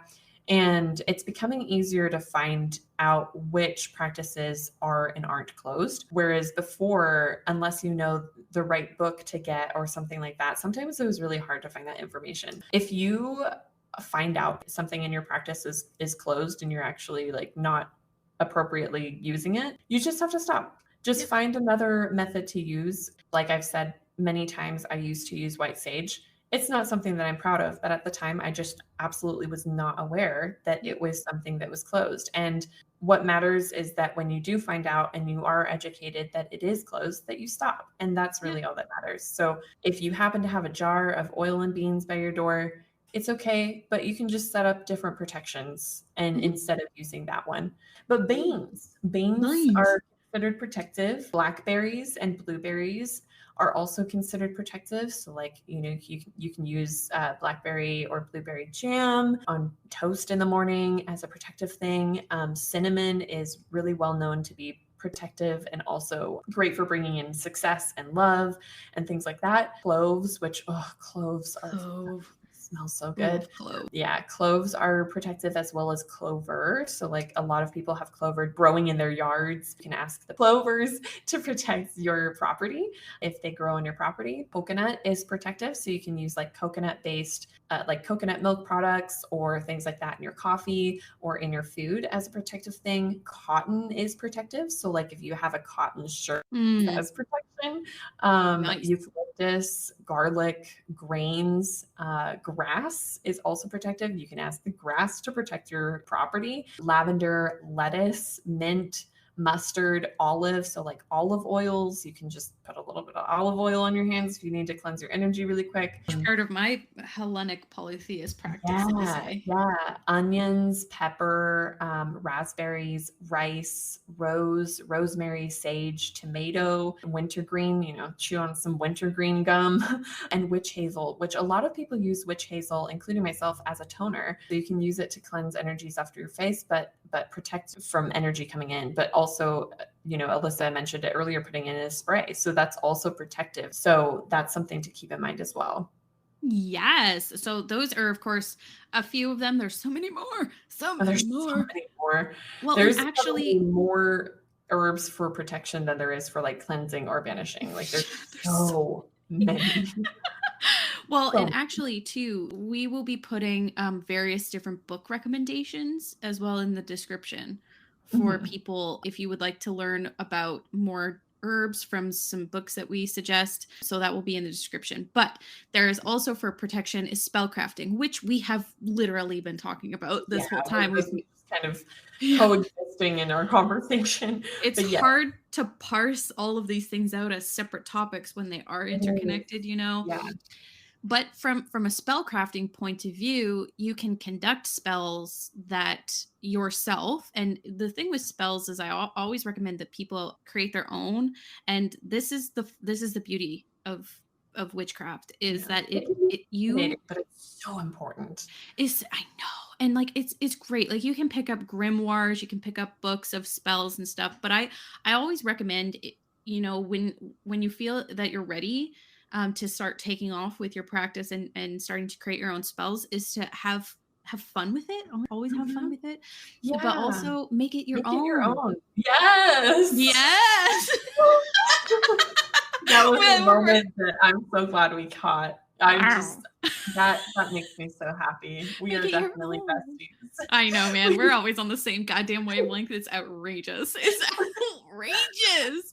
Make it your own, guys. Yeah. Like it's so much fun. So, like with all of the things that we're talking about for protection, if you start to make your own spell, look up different ingredients. And if you see one where you're like, "Oh, I fucking love that herb," and like you're like me that I love bay leaves, it's like I use bay leaves all the time. So Yeah. have fun with it, and you can make your own protection spells. I know protection jars are popular. That would be considered a physical protection item.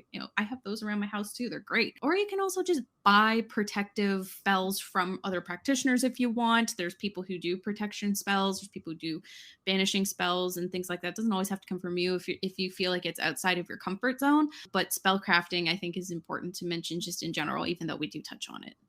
Yeah. Yeah, absolutely.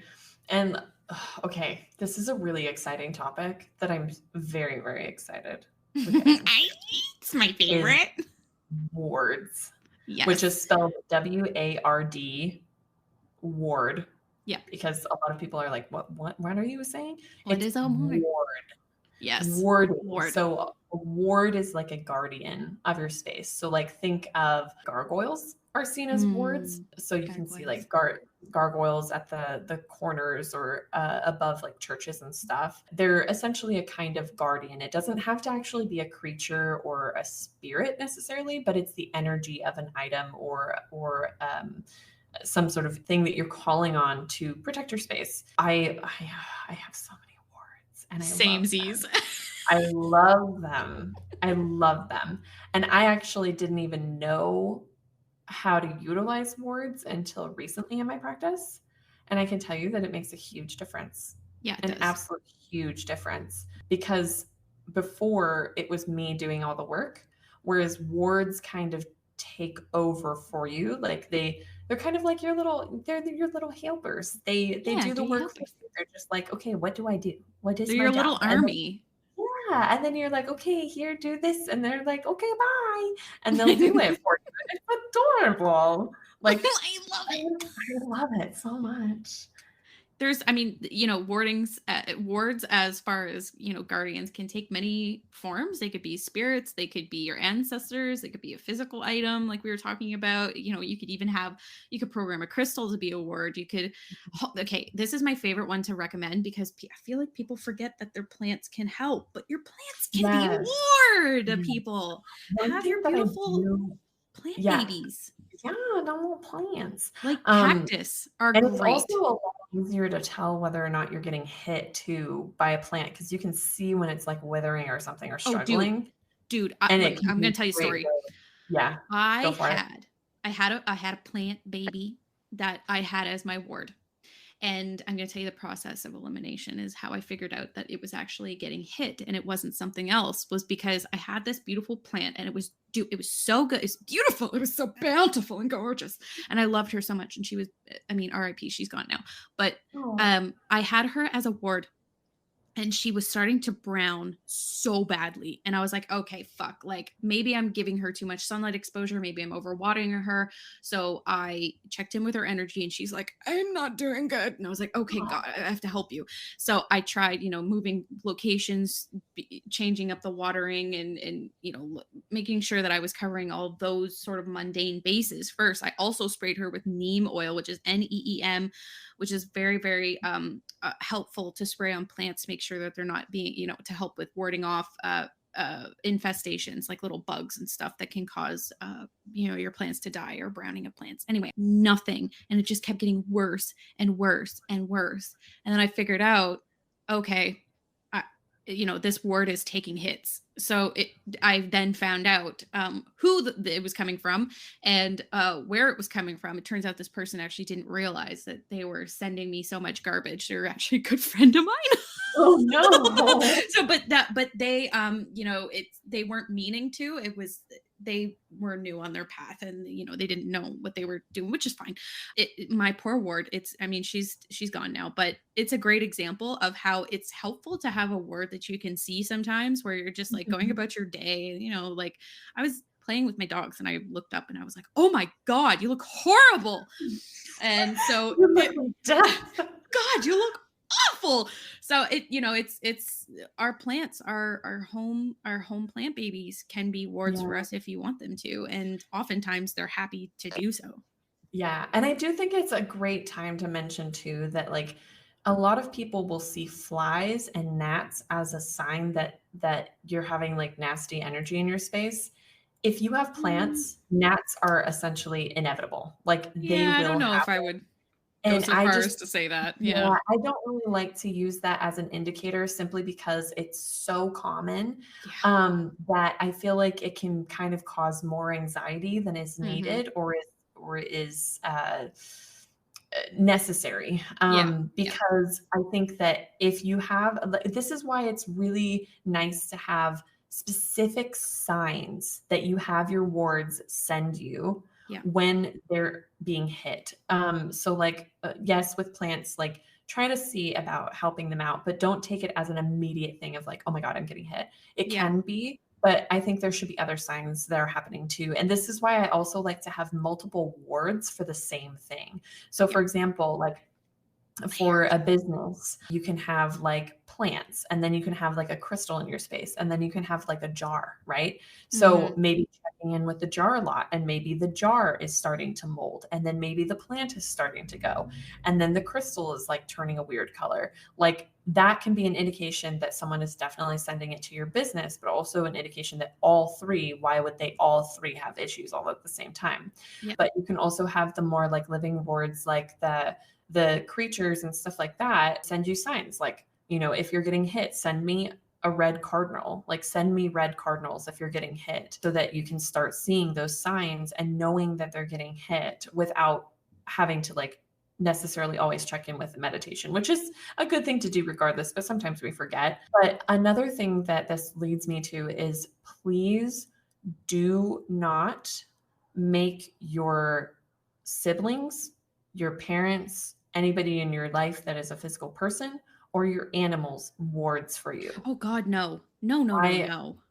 do not No. do it. I Don't. have Who had the people fuck does that? I have had people ask me about it to see if that would be okay. And I can understand why, but please do not do this Don't do it. because it's a physical living thing. And if they're getting hit for bad energy that you're getting affected by, then they're going to get really sick. They're going to be in detriment. So please do not have it be like a physical living thing. Have it other than like, plants or something, but just don't use like pets or No. animals in your space, like even forest animals in your yard or something like that. Just have it be things that if they were to go to detriment to the point where like they wouldn't be functional anymore, Dude, it wouldn't picture it be. like you're standing in front of someone who has a sword and they're going to swing at Yeah, you. Why would you want yeah, to shove your dog in front of it? yeah, you You know what I'm definitely saying? don't. Like, think about this logically. Like, have your wards be something that if it were to break or mold or sour or die or something, like in a plant sense, like it's not like it's not your your mother. You know what Yeah. I'm sorry, but that just makes no sense to me. It like think about it literally as if somebody was going to take a swing at you with a sword.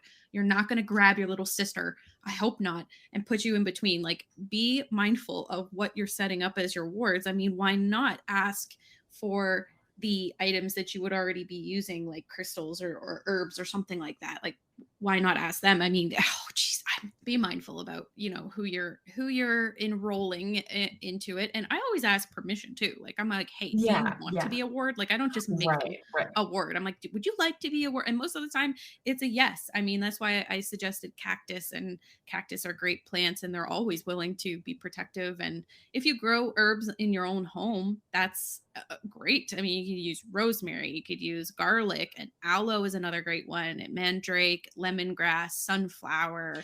I have a There's question about that yeah, actually. If yeah. you are using a plant that you are Hmm. harvesting from as Hmm. a ward and I it's wouldn't. soaking up, I yeah, wouldn't. that's because That's I was that's a good wondering, differentiation to make. Don't yeah, use the herb. So right. there's a few different things. So if you have, let's say you're growing rosemary for the intention of being a ward, don't harvest that for your own spells Yeah, because it might be yeah. soaking up hits. But Or in you can use it addition, for painful shit. Like, oh, you know what? That's give it back fucking to it. brilliant. That's Do it as like a mirror thing or like a brilliant. kickback spell. Great. Totally, dude. Great. Yeah, like so again, it just comes down to using your noodle. Like if you're going to be having your cactus taking hits and swings and stuff, like do you really want to be using that for like a, like a physical protection spell for Yeah, yourself? Probably not. So in yeah. any case, it's a good differentiation to make. Yeah, so use it more like a sponge you can throw back at people with Hmm. yucky stuff on it. So let's go into deities for wards because they're great. So this is something that is really amazing, especially if you are like a practitioner with deities, so like a deity worker. Not everybody is going to feel comfortable with that, and this is okay. You can still have a deity as your ward if you don't do deity work, but I would make sure that you have some sort of clear line of communication between a deity that you were asking to be your ward, because otherwise how are you going to know if anything's happening? Like you, Exactly. with any ward you have, you want to have some way that they can be communicating with you, Hmm. because if you just set it up and you're just like, okay, bye, and then you just like, they're going to be like, hey, something's happening, and you're just like, "Da, da, da, da, da, da, da, da." Like you just won't even know. So have a clear line of communication, whether that is with your deities or your plants or whatever it is you're setting up as a ward. This is why I say setting up like a physical thing that they can be sending into your space can be really helpful, and to let you know as a way of communicating with you that something is going on. And you can do that with deities too. If you're setting up like angel protection or deities like, gods and goddesses, you can utilize them and say, hey, can you send me, this symbol, or can you send me this number if you're getting hit, so that I know that I need to chat with you through divination or meditation or whatever, so that you can be aware, because otherwise you're not going to know unless you're always checking in with them like you're a deity you're working with or something. Exactly. Yeah, and I mean, like, gods and goddesses can encompass a whole bunch of different things. It's not just one specific pantheon. It could be any pantheon that is open to you, it's not closed, but any pantheon that you have that either that you work with or that you have an interest in. It can even include angels. I mean, our buddy Archangel Michael, dude, he's called in for Mhm. protection all the damn time. I'm All the pretty sure time. that's why that butthead didn't show up in my space till 8 months later. I called him in. I was like, Michael, can you come by and visit? I have questions for you. I need you for protection. And it was 8 months later, and he showed up in my living room, and he's like, okay, I'm here. And I'm like, It's like, hey, whoa. you called, and you're like, yeah, 8 months ago. He's like, I'm busy. I'm like, okay, that's true. You're very popular. It's like But asking for a phone call from the queen. yeah, literally, It's I was like ringing up the queen, and I'm like, hey, pop by, man. Like, let's have some tea. Let's chat. coming from the queen. Honestly, Yeah. out of every entity that I've ever called in for anything at all, Archangel Michael is the only one that has not shown up like pretty much right away and showed up months down the line and was like, "Okay, you called?"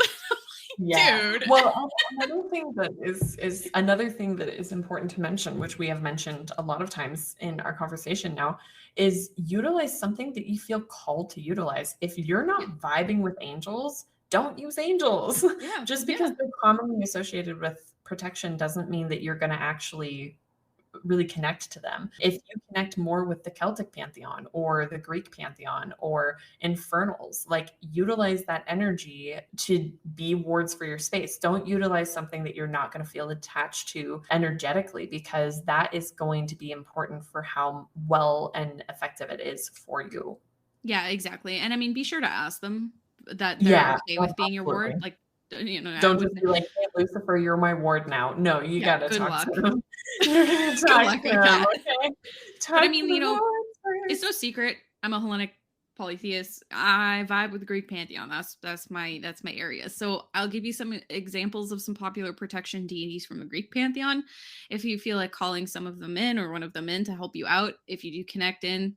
So we have Ares, we have Hecate, Zeus, Ira, Athena, Apollon, and Artemis. So those are some of the most common ones that people call in to help with protection. Yeah, and then in addition to that, you can call on your spirit team. Spirit Yay! team! Spirit Yeah, team so activate. this is gonna be your animal and or creature guides. This is gonna be your guardian angels. This is gonna be your infernal guardians, your humanoid guides. Some people consider ancestors to be part of our spirit team. I'm kind of indifferent to that. In my opinion, they're less so part of your spirit team for this lifetime and more so just connected to you energetically from past lifetimes. But this is a common question that I'm going to address here because a lot of people are going to have this question. Yes, you do have a spirit team. I don't care who the fuck You you do. are. You Mhm. have a spirit team, whether Yep. you're aware of them or not. And if you don't Everybody. believe that, then you're a liar. I just It's a this hill I'm gonna earth die on. I will die here. I will die here. Like, it bothers me so much because you do have a spirit team. You Everybody just does. you maybe don't know them. It's like saying if you are an orphan that you don't have a family. Oh, You that's do have a rude. lineage, You do. right? You do have a lineage somewhere. You just might not be aware of them, but they are still There. there and Mhm. connected with you. And You regardless do. of whether you are aware of them or, have their names or information about them, you still have a spirit team. And I think it's important to remember that. And by saying that you don't, you are literally saying that you are not worthy of one, which is a lie from the pit of hell. Okay. Like, please value yourself more than that. That And is, value your guides more than that. you're Hello. insulting me. You are making me sad when you say that. So if you don't want to make me Imagine how your sad, guides feel. yeah, they're just I like, don't have why, any, and it's like why they're you're right being behind you and they're like patient? tear down the cheek. Yeah, yeah, like they're helping you every single day, They but you help might you. not be aware of them. So, yeah, please don't think that you don't have a spirit team. Everybody has a spirit team, and everybody has at least one of like one animal or creature guide, one guardian angel, one infernal guardian, one humanoid guide. Like you have all of them. So please be aware of that. But going back to protection, you can call on them for protection. You can call on them for helping you cleanse. You can call on them for helping you banish. You can call on them for helping you protect. They can be considered a ward in some way. They can absolutely be called on for protection. I really love for people to call on their spirit teams. If you're not working with deities or you're not familiar with other entities you can call on, calling on your spirit team when there's a weird vibe in your space, like, hey, Mhm. can you help clear this out? Or if there's a spirit in your space you don't want in there, asking them to clear it out. Like they are by default what a lot of people would call on deities for. You can still call on your spirit team for that as well. So please don't, let that just sit by the wayside. It is a tool that you can use and utilize it. Hell yeah, I'm with you on that. Spirit team. Spirit team activate. And then there's also that you can call on spirit of the animal as well. So maybe not part of your spirit team, but you can call in Yeah. an animal spirit. You can call in a herb spirit. Yes. So one of my favorite, I do have an animal guide that's a porcupine, and I do Oh, call on him to help me with protection, because porcupine Mhm. protection. You can call on the spirit of porcupine. You can call on bear, owl, skunk, spider, wolf, turtle. Make sure that the animal spirit that you are calling upon is willing to come forward and to help you out. Most of the time, in my experience, they are. I do work pretty closely with animal spirits and herb spirits. And herb spirits, personally, my two favorite are the bay leaf and mugwort. But you can call upon a spirit of if there's an herb that you just vibe with like so much. If you just vibe with, let's say you're like lavender, you love lavender, why not call in the spirit of lavender? Call in Mhm. lavender and be like, hey, lavender, are you okay with helping be a ward for me? And like, let's say you have like a little satchel of lavender or something like that, and you could have that set aside as the spirit of lavender being called in to help you with protection. It could, whatever you want it to look like, but you can also call them in as spirits to help with protection and cleansing as well. Mhm.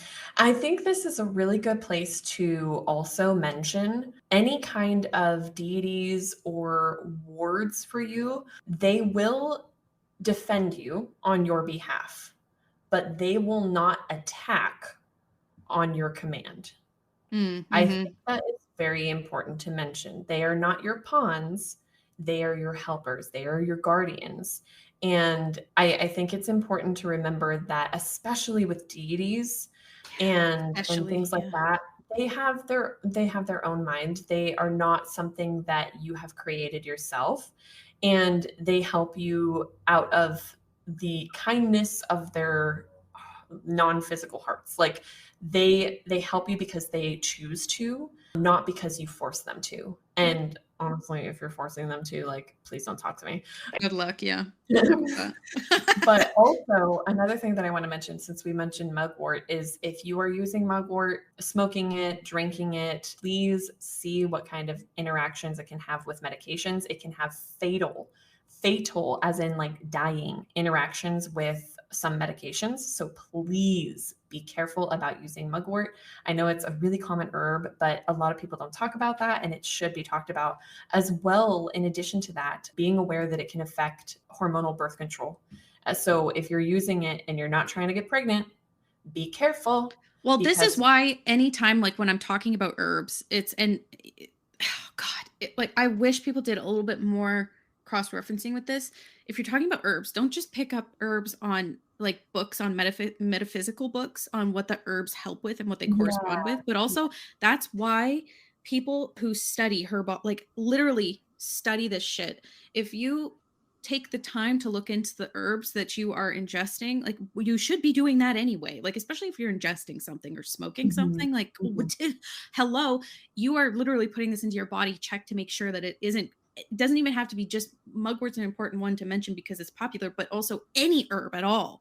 Like yeah, do the due diligence for your own personal safety and the safety yeah. of the people in your home. Like for Well, because a lot example, of people don't know that bay leaf smoke can come sometimes be a hallucinogenic. So um just be like, yes it can. it um can. Like, it doesn't mean that it's yes it not something you can. should use, but awareness is important, and So and important. so important to, regardless of what you're doing, whether it's magical or not. And I think it's just often overlooked, and I think it Agreed. should be mentioned. And another thing that I want to mention for protection is your phones. Can we Yeah, talk about phone. phone protection? Because Let's we use our talk. phones every day, and I think there are such simple ways to incorporate protection on your phones. One of my favorite techniques is to take a little note, like a little sticky note or a little piece of paper, because we all have phone cases, right? And if you don't, okay, like you live on the edge, cool for you. But like most everybody has phone cases. And so I like to like write on a piece of paper intentions, like, this phone is protected from outside influence or things like that. I like to put protective sigils on it, protective symbols, and then place it in my phone case. You can make it look pretty. You can just put it in there if it's just going to be covered up, like regardless, but have some sort of protection on your technology too. You can have your Mhm. home screen on your computers have protective symbols. Make sure that you're protecting yourself on technology as well. You can put protective sigils over your profile pictures online. You can put spells into your into your profile pictures online. And don't be afraid to utilize it on your social media, on your technology. It's not something that is immune to being affected. No, And not at all. especially now today with how many people are on TikTok and Instagram and things like that, you can use your spell work and your protection extended into the virtual spaces as well. Yep, absolutely. And this is really important. And actually, you know what? My husband and I have one of those phone cleaning boxes things. They're Oh, like like the blue, almost like the UV light kind of yeah. thing. Oh, Yeah. dude, you better bet you bet your ass. I put my phone in that and I cleanse that shit at the same time. Like like it's cleaning the literal germs off of it, but I'm also like at the same time while it's doing its actual cleaning, I'm having it do an energetic cleanse as well. Because our Mhm. phones are literally portal gateways into other people. People Like, talk about mirrors being gateways. dude, You phones, know, you're thinking about hello. your phone. Like, come My on. deities won't even let me. I have been screamed at for just accidentally putting my phone on my altar. They hate Uh, it. uh, They uh, hate uh, it. They refuse. They're It's like, a "Get this shit off." no, no. Yeah. No, they don't As like it. soon as every time I always almost putting it on there, Same. but as soon as it gets like a couple inches away, they're like, no, no, no, no. Get that shit out of here. And it's like, I get it. I get it. You know, like that's it is such a huge part of our life. So I mean, just like how you can do forms of divination with your phone, by the way, which isn't even the topic of today, but you can. Yeah, yeah. You can do We'll go over shufflemancy with your divination in Spotify another playlist. Eh? we'll go over divination in another episode. Oh, yeah, It's gonna yeah. have to be one. It's gonna, well, It of will have course, to. Yeah. divination methods. Yeah. But that's it. So that was like basically a intro into cleansing, banishing, and protection. And again, what we've covered is not all that exists. There's more out there, but There's we so have much. there's There's so so much. much. I mean, literally your entire like we've been doing this for so long and I still learn things and Yeah. Ariel still learns things and we will continue to learn things and we hope that that is something that is exciting for you is to continue to learn and grow and to people as people share more also between and amongst one another we may pick up some really cool tips and things like that as we continue to go, but these are huge topics. They're important to understand and to know and to use as part of your spiritual practice and energetic hygiene is what I like to call it, spiritual and energetic hygiene. I like to think of it as just as important as brushing your teeth and washing your face Mhm. and brushing your hair, which I know there are days where I don't feel like doing any of those, but in the same breath, it's while it's important to be on top of it as best you can, it is okay if you forget. Like we're all human, we live our human lives and human shit gets in the way and that's totally fine, but now that you have this awareness, hopefully as we've gone through some of these things that it can inspire you to be very creative in the ways that you can implement cleansing and banishing if needed and protection into your regular practice. Yeah, absolutely. And we will definitely include a list of like books and stuff in the description to make it easy for you to find some suggestions of some of the information that we mentioned today. Obviously, no book is going to be a comprehensive, holy grail thing. Hmm. That's always something that you're not going to find all the information you need in one book, but it can give you a couple ideas of maybe books that other people have recommended that you can feel drawn to checking out. And so we'll include those as well. But also in our Discord, we have a channel for books and recommendations like that. So that's something you can check out as well. But yeah, with that said, I think that's it. I think we covered all that we were intending to cover in this episode. But obviously, if you have any suggestions for other topics you would like to see us go over, please feel free to reach out to us either through support@arielwillow.com, or you can reach out to us on the Ghost Tea Podcast channel on our Discord. Our Discord is also listed in the description as well if you would like to check that out. It's free. It's just an online community where we all get together and we chat and people answer questions and stuff. So a little bit of a support system for you to have online. But hopefully this was helpful. Hopefully this gave you some Yeah. ideas. And it's Yeah. always a pleasure to talk to you guys, and we really appreciate your support. We're loving that you're loving the podcast. We that are. We're loving it, and we just hope to continue this for quite a long time. So Exactly. yeah, so as always, just stay curious and stay safe and keep learning and don't be afraid to fuck around and find out. Fuck around and find out. I love that. Yeah. Fuck You around just and gotta find out, y'all. Thanks, Sometimes you just guys. gotta drop the ball to figure out that you don't have balance, and that's okay. I love it so much. That is like our personal mantra now, I think. So have yourselves a lovely evening, morning, wherever you are. Stay curious. Yes, absolutely. We'll talk to you guys next time. Bye. Bye.